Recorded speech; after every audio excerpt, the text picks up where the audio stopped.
بسم اللہ الرحمن الرحیم۔ السلام علیکم، میں ہوں محمد عثمان اور آپ دیکھ رہے ہیں پروگرام حرفراز زوریہ مقبول جان کے ساتھ۔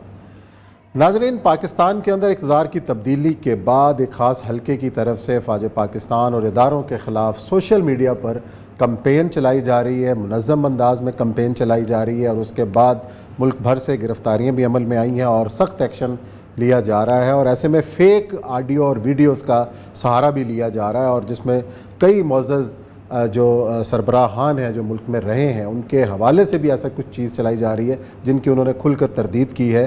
کس قسم کی یہ کمپین ہے اور کس طریقے سے اس کو روکا جا سکتا ہے اور یہ ملکی سلامتی کے لیے کس طریقے سے خطرناک ہو سکتی ہے، اس پہ کریں گے بات، اور ساتھ ہی ذکر کریں گے لاہور ہائی کورٹ کے آج کے فیصلے کا کہ 16 اپریل کو ہی نئے قائد ایوان کا انتخاب ہونا ہے پنجاب کے اندر، دونوں طرف سے کیا تیاریاں ہیں اس پر ہوگی بات، اور ذکر کریں گے پروگرام کے اندر بھارت میں کہ جہاں رمضان المبارک کے دوران ایسے مناظر نظر آ رہے ہیں کہ نماز تراویح کے دوران انتہا پسند ہندوؤں نے مسلمانوں کی مساجد کو گھیر رکھا ہے، نعرے بازی ہو رہی ہے، اور کس طریقے سے ایک منظم کوشش ہے جینوسائیڈ کی، اس پر کریں گے بات۔ لیکن بڑھتے ہیں اپنے پہلے موضوع کی جانب۔ پروگرام میں ہمیں جوائن کیا ہے سابق لیفٹیننٹ جنرل خالد نعیم لودھی صاحب نے، ان کو بھی خوش آمدید کہیں گے پروگرام کے اندر۔ اور یہ صاحب پچھلے 3-4 دن سے جس طریقے سے منظم انداز میں ایک کمپین رن کی جا رہی ہے سوشل میڈیا پر، اس سے پہلے بھی یہ ایسا ہوتا رہا ہے، لیکن اس بار عمران خان صاحب کی رخصتی کے بعد منظم انداز میں ٹویٹر کو دیکھ لیں، ٹرینڈز بنائے جا رہے ہیں عدلیہ کے خلاف، فوج پاکستان کے خلاف، سربراہان کے خلاف۔ یہ جو ٹرینڈ ہے کتنا خطرناک ہے؟ لیکن ویری انفارچونیٹ۔ اور اگر آپ یہ کہتے ہیں کہ یہ اچانک ہو گیا ہے اور عمران خان کی آؤسٹر کے ساتھ ہو گیا ہے، تو اس پوری کی پوری گزشتہ 1999 آنورڈ آپ اس پوری تاریخ کو ایک دفعہ اگنور کر رہے ہیں۔ میرا اس وقت مقصد بنیادی طور پر پہلے اس طرح نہیں ہوا تھا، جس طرح کبھی ہو بھی نہیں سکتا تھا نا، اس لیے کہ آپ اس ٹیکنالوجی میں انٹر نہیں ہوئے تھے۔ آپ اگر یہ کہیں کہ ایوب خان کے خلاف جب گفتگو ہوتی تھی بنگلہ دیش کے زمانے میں تو ویسی تو نہیں آج ہو رہی، تو یہ غلط ہے۔ میں ریئلائزیشن دونوں کو دلانی چاہیے، اس انسٹیٹیوشن کو بھی، وہ انسٹیٹیوشن پاکستان کا ہے۔ اگر پاکستان آرمی میں لائن ہوتی ہے تو پاکستان میں لائن ہوتا ہے، پاکستان میں لائن ہوتا ہے تو پاکستان کی سٹیک ختم ہوتی ہیں۔ سب سے بڑی بات یہ ہے کہ اس سارے کے سارے آؤسٹر میں آرمی، دنیا کی کوئی آرمی اپنے ISPR کی بنیاد پہ زندہ نہیں رہتی، قوم کی بنیاد پہ زندہ ہوتی ہے۔ جس جگہ بھی آپ کو ISPR کی ضرورت پڑ جائے، ایکسپلینیشنز کی ضرورت پڑ جائے، سمجھو کہیں نہ کہیں کوئی ویکنس کہیں نہ کہیں آ گئی ہے۔ یہی وجہ ہے کہ گزشتہ 3 سال جلسوں میں باقی جگہوں پہ، اس سے پہلے میں پیچھے لے جاتا ہوں آپ کو 9/11 کے بعد دیکھیں نا، 9/11 کا آپ کا ایک ڈیسیژن تھا، آپ نے کہا آپ نے ایک انٹرسٹ میں لیا پاکستان کے، اس میں تو آپ نے وہ نہیں کیا تھا، چھوڑ دیں نواز شریف کے معاملے میں، ختم ہوگی بات تھی۔ 9/11 کے بعد مشرف سے لے کے مشرف کے آخر جتنا بھی 7 سال کا دور تھا، اس دور کے اندر کیا کچھ گفتگو نہیں ہوئی، کیسے نہیں ہوئی، پھر اس کے بعد آپ کے ایکشن بھی لینے پڑے، آپ کو کیا کچھ نہیں کرنا پڑا، لیکن سب سے بڑی بات یہ تھی کہ آپ کی نبض لوگوں کے ہاتھوں پہ نہیں تھی۔ تو اس کا مطلب یہ ہے کہ آج بھی آپ کو کم از کم اس وقت ریئلائزیشن کرنی چاہیے۔ اور ایک بات اور آخری میں کہوں، پھر جنرل صاحب ساتھ ہیں، آپ کو اگر ایکشن لینا ہے ان لوگوں کے خلاف، take it through civil administration. آپ FIA کو استعمال کریں، آپ پولیس کو استعمال کریں، آپ باقی لا انفورسمنٹ ایجنسی کو، آپ خود سامنے نہ آئیں۔ Stop this black door policy کہ ہم اٹھا کے لے جائیں گے تو ہم ان کو چیک کر لیں گے۔ آپ کو اس کو بجائے کہ جو بندہ بھی کہیں واپس آتا ہے نا، وہ آپ کے لیے پھر ایک پورا کا پورا امیج کریٹ کرتا ہے نیگیٹو، آپ نہ آئیں سامنے۔ چلیں جی، جنرل نعیم خالد لودھی صاحب نے جوائن کیا ہمیں، ان کو خوش آمدید کہیں۔ السلام علیکم جنرل صاحب۔ جی وعلیکم السلام جی، تھینک یو۔ ابھی جنرل اسلم بیگ کے حوالے سے بھی کچھ آڈیوز گردش کر رہی تھی، اور جنرل بیگ نے ابھی اس کی تردید کی ہے اپنے ایک واٹس ایپ پیغام کے اندر بھی۔ اس سے پہلے جنرل ہارون اسلم صاحب کے حوالے سے تھی، انہوں نے خود اپنا ویڈیو پہ آ کے بیان دیا۔ اس طریقے سے کیوں یہ جو چلن ہے، اور جس طرح اس سے کیا مقاصد حاصل کرنا چاہتے ہیں یہ لوگ؟ جی بہت شکریہ۔ دیکھیں، پہلے تو جو اوریہ صاحب نے ایک بات کہی ہے وہ بالکل درست ہے کہ یہ کوئی پہلی دفعہ نہیں ہے کمپین، اور آپ نے کہا کہ اتنے بڑے پیمانے پہ پہلی دفعہ، ایسی بات بھی نہیں ہے۔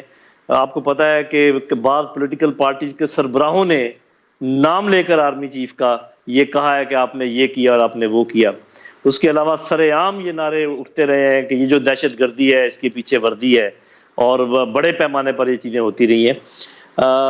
لیکن یہ ہے کہ اب یہ جو آپ نے 3 فیک ویڈیوز کا ذکر کیا ہے، اس کا یہ مطلب ہے کہ صرف ایک گروہ کوئی اس بات میں ملوث نہیں ہے، بلکہ اس شزم سے یا اس خرابی سے فائدہ اٹھا کر دشمن خوب اس سے فائدہ اٹھا رہا ہے، اور جتنی خلیج پیدا کرنا چاہ رہا ہے وہ کر رہا ہے عوام کے درمیان اور فوج کے درمیان، جو انشاءاللہ ہو نہیں پائے گی. فوج کے لیے میرا پیغام یہ ہے کہ دیکھیں جس قسم کا تھریٹ ہوتا ہے, جس قسم کا حملہ ہوتا ہے, آپ کو انہی ہتھیاروں سے جواب دینا پڑتا ہے, اسی میدان میں جواب دینا پڑتا ہے. سوشل میڈیا کا جواب ڈنڈوں سے نہیں دیا جا سکتا. ٹھیک ہے آپ قانون استعمال کریں, سب کچھ کریں, اور یہ جو تاثر ہے میرا خیال کہ انہوں نے خود جا کے کچھ کیا, میرا خیال یہ درست نہیں ہے. یہ میرا خیال ہے کہ ایف آئی اے نے کیا اور اسی لیے خرابی ہوئی ہے. اور کیا خرابی ہوئی ہے میں آپ کو بتا دیتا ہوں. خرابی یہ ہوئی ہے کہ حالانکہ یہ کمپین کئی طریقے سے چل رہی تھی, اس کو ایگریویٹ کیا جا رہا تھا, کئی جگہ سے انیشیٹ ہو رہی تھی. انہوں نے 6 کے 6 بندے پکڑ لیے جا کے پی ٹی آئی کے, اور وہ ایف آئی اے کا کام تھا. اور ایف آئی اے نے کیوں ایسا کام کیا؟ یہ وہی ایف آئی اے ہے جو نئی حکومت آنے سے پہلے 15 لوگوں پر انہوں نے قدغن لگا دی کہ جی وہ باہر نہیں جا سکتے. تو آپ کو اندازہ ہونا چاہیے کہ یہ ہم کن حالات میں جی رہے ہیں, کن لوگوں کے ہاتھوں میں کھیل رہے ہیں. تو یہ میرا خیال ہے کہ کافی گمبھیر سچویشن تھی, ابھی ایسا ایسا بہتر ہو رہی ہے اور ہو جائے گی انشاءاللہ. اور فوج بھی اپنا سبق سیکھ رہی ہے, اور میرا خیال ہمیں اور آپ کو, جیسے آپ یہ ڈسکس کر رہے ہیں, لوگوں کو اویئر کر رہے ہیں کہ یہ کتنا خطرناک کام ہے. آج کی جنگ ہے ہی یہ, ٹینکوں اور توپوں کی جنگ نہیں ہے میرے بھائی, جنگ ہی یہ ہے سوشل میڈیا کی اور میڈیا کی اور مس انفارمیشن, ڈس انفارمیشن. تو اس کا شکار ہم ہو رہے ہیں, تو اس کا جواب انہی جگہوں پہ. جن صاحب اہم ترین بات یہ ہے کہ نارملی یہ ہوتا یہ تھا کہ ہم سول ایڈمنسٹریشن میں ہوتے تھے, ایک شاندار قسم کی کوارڈینیشن ہوتی تھی, اور ہوتا یہ تھا کہ ہمارا چہرہ آگے ہوتا تھا, پیچھے ہم گائیڈ لائنس لیا کرتے تھے.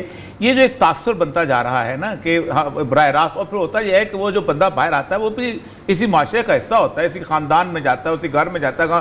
اگر وہ پولیس کے ساتھ, پولیس کے فیس کے جیسے مجسٹریٹ کو رکھا کرتے تھے تاکہ وردی والا پولیس والا بھی سامنے نہ آئے, مجسٹریٹ بیچ میں جائے, تو یہ اب ایک سینس پریویل کرنی چاہیے, ورنہ بہت مسئلہ ہو جائے گا.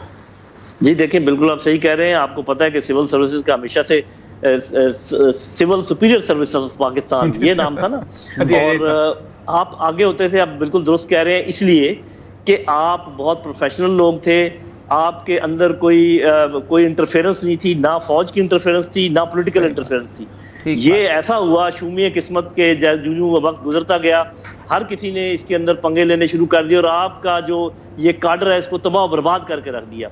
اب یہ اس کاڈر کو کوئی آگے رکھنے کو تیار نہیں ہے, یہ کاڈر خود آگے رہنے کو تیار نہیں آتا, کیونکہ جب وہ کوئی ذمہ داری آپ ان کو دیتے ہیں, جب وہ ذمہ داری نبھاتے ہیں, تو اگلے دن آپ ان کو کورٹ میں کھڑا کر دیتے ہیں. ان کو کوئی آپ نے پروٹیکشن نہیں دی ہوئی, لیگل پروٹیکشن نہیں دی ہوئی, کوئی ان کو وہ فیصلے نہیں کر پا, فیصلے کرتے ہیں تو اگلے دن پھر کورٹ میں ہوتے ہیں, وہ فیصلے نہیں کرتے. تو یہ آپ کو پوری سول سروسز کو ریوائیو کرنا پڑے گا, ان کی پرانی شان و شوکت واپس لے کر آنی پڑے گی, تب یہ آگے ہو کے کام کریں گے, ورنہ یہ ایسے کام نہیں کریں گے چاہے شہباز شریف آ جائے چاہے عمران خان آ جائے. بالکل ٹھیک کہہ رہے ہیں, بالکل ٹھیک کہہ رہے ہیں. اچھا جنرل صاحب یہ مجھے بتائیے گا کہ ایک امیج بلڈنگ کی ایک not from I S P R, یہ پبلکلی میں وہی پھر کہتا ہوں کہ آئی ایس پی آر کی بجائے یہ ٹیلی ویژن چینلز باقی چیزیں دیکھیں, جتنے بھی لوگ ہیں ساری دنیا, یو ایس آئی ایس آپ دیکھ رہے انفارمیشن سروس جو ہے وہ پتہ بھی نہیں چلتا کہ کیسے سٹل طریقے سے وہ کرتے ہیں, انکلوڈنگ بی بی سی. اب دیکھیں کارپوریشن بنائی ہوئی انہوں نے, تو ایک ایسا طریقہ ہونا چاہیے کہ جس کے اندر آپ کی بجائے اور بھی, جیسے آپ دیکھیں کہ جب انگریز جہاں پر تھا تو آئی ایس پی آر کے ہیڈ فیض ہوا کرتے تھے, حفیظ جلندری ہوا کرتے تھے, ضمیر جاوید صاحب ہوا کرتے تھے, صدیق سال, ایسے ایسے لوگ ہوا کرتے تھے. یہ جو ٹرینڈ بنا ہے بذات خود اپنا چہرہ دکھانے سے, اس سے اور براہ راست آپ نشانہ بنے ہیں. جی دیکھیں پہلی تو یہ بات میں مانتا ہوں کہ یہ ہر آدمی کا کام نہیں ہے. ٹھیک کہہ رہے ہیں. یہ آج کا جو میڈیا ہے, جو سوشل میڈیا ہے, ٹویٹر ہے, فیس بک ہے, مین میڈیا ہے, اور طریقے ہیں, مس انفارمیشن, ڈس انفارمیشن, سائیکولوجیکل وارفیئر. تو یہ اگر آپ یہ سمجھیں کہ کسی بھی ایک جرنیل کو لا کے بٹھا دیں یا کسی کو, وہ اس کو قابو کر لے گا, اس کو سمجھ لے گا, میرا خیال ہے کہ یہ ہے ہی غلط. This is a specialized job and very very specialized job. اس کے لیے آپ کو بڑے اچھے لوگوں کی ضرورت ہے, جو میس میڈیا کے ماہر ہوں, جو سوشل میڈیا کے ماہر ہوں, جو سائیکالوجی کے ماہر ہوں, اور وہ پھر لمبا چلیں. یہ نہیں ہونا چاہیے کہ ایک جنرل صاحب آئیں 2-3 سال کا ٹینور گزارنے کے لیے اگلی پروموشن دیکھ رہے ہیں, اور اس کے بعد یہ اگر فوج آئی ایس پی آر کو صحیح طریقے سے چلانا چاہتی ہے تو اس کی اسپیشلٹی, جو کہ نمبر 1 اسپیشلٹی ہے آج کے دور میں, اچھا ٹینک ہونے سے بہت زیادہ آپ ضروری ہے کہ اچھا آئی ایس پی آر ہو آپ کے پاس. تو میں آپ سے اگری کرتا ہوں کہ اس میں اس قسم کی ایکسپرٹیز لانے کی ضرورت ہے, جو یہ تمام نانسز جو ہیں جن کا آپ اور میں ذکر کر رہے ہیں, اس کو سمجھیں, اس میں ایک پرمننس لے کر آئیں, ایسے لوگوں کو لے کر آئیں جو اس کو سنبھالیں, اور ہر تمام یہ چیزیں سمجھتے ہوں جو جن کا میں نے ذکر کیا ہے, تب جا کے آپ یہ جنگیں لڑ سکتے ہیں. آج کی جنگیں یہ ٹیمپریری قسم کے آئی ایس پی آر سے نہیں لڑی جا سکتی. جی بہت بہت شکریہ جنرل صاحب. بہت شکریہ. دیکھیں انگریز تھا نا,